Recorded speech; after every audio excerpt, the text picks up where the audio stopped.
అందరికీ హాయ్, నేను మీ Latha. Welcome to my channel. ఈరోజు క్రిస్పీ ఫ్రైడ్ చికెన్ రెసిపీ అయితే చూపించబోతున్నాను. క్రిస్పీ చికెన్ అని పేరు వినగానే మనకు కేఎఫ్సి గుర్తుకొస్తుంది కదా, అదే కేఎఫ్సి రెసిపీ అండి నేను చూపించబోతున్నాను. ఇవాళ చాలా సింపుల్గా చేసుకోవచ్చు ఇంట్లోనే. నేనైతే చికెన్ ఇలా కట్ చేయించుకొచ్చుకొని కాట్లు పెట్టించుకోవాలి తప్పకుండా. అప్పుడే మసాలా అనేది చికెన్ లోపల వరకు వెళ్తుంది, టేస్ట్గా ఉంటుంది. ఈ విధంగా ముక్కలు కూడా పెద్ద సైజులో కట్ చేయించుకోవాలి. ఓవర్ నైట్ అయితే ఫ్రిడ్జ్లో పెట్టుకోవాలి.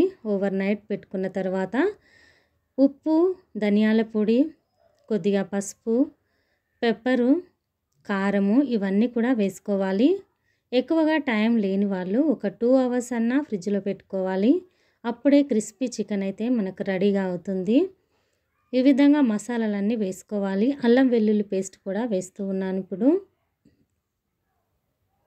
పెరుగు ఒక 2 గంటలు వేసుకోవాలి. కటోరీతో తీసుకుంటే 2 కప్పులు వేసుకోండి. ఈ విధంగా పెరుగు వేసుకున్న తర్వాత గరం మసాలా కొద్దిగా వేసుకోవాలి. ఇవన్నీ కూడా వేసుకొని మంచిగా ముక్కకు పట్టేటట్టు కలుపుకోవాలి. చేయితో పూర్తిగా కలిసేటట్టు కలుపుకోండి. చేయితోని కలిపితేనే మంచిగా మసాలాలన్నీ కూడా మనకు చికెన్కి పడతాయి. ఇలా కలిపి పెట్టుకొని సైడ్కి పెట్టేసుకొని మనము వేరేది ఇంకా ఏం కావాలో చూద్దాం. కానీ ఫ్రిడ్జ్లో అయితే తప్పకుండా పెట్టడం మర్చిపోవద్దు. ఈ విధంగా అయితే పూర్తిగా కలిపేసుకున్న తర్వాత వేరొక గిన్నె తీసుకొని అందులోకి మైదా పిండి తీసుకోవాలి. మైదా పిండి తీసుకున్న తర్వాత ఇందులో కొంచెము నేనైతే crispy fried mix chicken masala వేస్తూ ఉన్నాను. ఈ చికెన్ మసాలా వద్దనుకున్న వాళ్ళు కారము, ఉప్పు, ధనియాల పొడి, ఇందులో కొంచెం గరం మసాలా వేసుకొని కలుపుకుంటే సరిపోతుంది. ఇక్కడ నేను మసాలా ప్యాకెట్ వేసాను, కొద్దిగా సాల్ట్ వేసి కలుపుతున్నాను. వాటర్ వేయకముందే మసాలా అంతా కూడా ఇలా కలిపేసుకుంటే మనకు ఈజీగా కలిసిపోతుంది. ఇప్పుడు కలిపి పెట్టుకున్నటువంటి చికెన్ లెగ్ పీస్ని ఇందులో వేసేసి ఫస్ట్ టైం కోట్ చేసినప్పుడు ఇలా ప్రెస్ చేయాలి.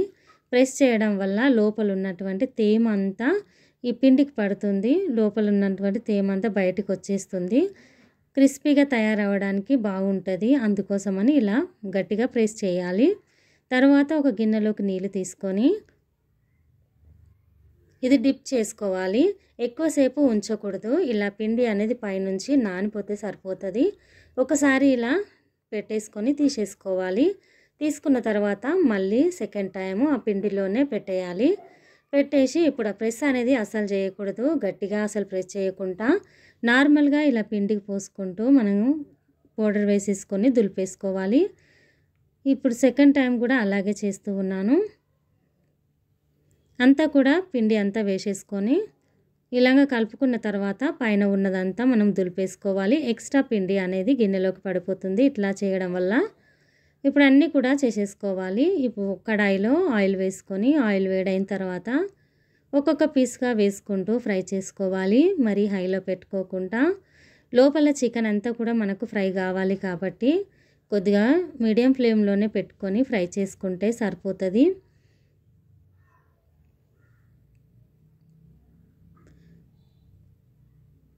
ఈ క్రిస్పీ చికెన్ అయితే మనం ఇంట్లోనే కేఎఫ్సి చాలా ఈజీగా చేసుకోవచ్చు కదా. బయట నుంచి ఆర్డర్ చేసుకునే దానికంటే ఎంతో తొందరగా ఇంట్లోనే చేసి పెట్టండి. చాలా ఇష్టంగా తింటారు. ఈ విధంగా ఫ్రై అయిపోయింది. తగినవన్నీ కూడా ఇట్లనే ఫ్రై చేసుకోవాలి.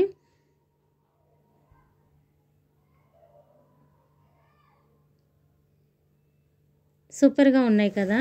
కేఎఫ్సి అని గుర్తుకు రాగానే నోట్లో నీళ్ళు వస్తాయి. అలా విధంగా ఉంటుంది ఈ క్రిస్పీనెస్ అనేది బయట నుంచి. తప్పకుండా మీరు కూడా ట్రై చేయండి. ఎక్కడా కూడా స్కిప్ చేయకుండా చూడండి వీడియో అనేది.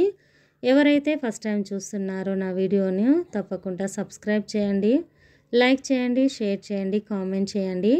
మనకు ఎంతో టేస్టీగా ఉండే కేఎఫ్సి చికెన్ ఫ్రైడ్ అయితే మనకు రెడీ అయిపోయింది. సాస్తో సర్వ్ చేసుకోండి, లేదంటే నార్మల్గా కూడా అలాగే తినేయచ్చు. చాలా బాగుంటుంది. ఇప్పుడు నేనైతే ఓపెన్ చేసి చూపిస్తూ ఉన్నాను.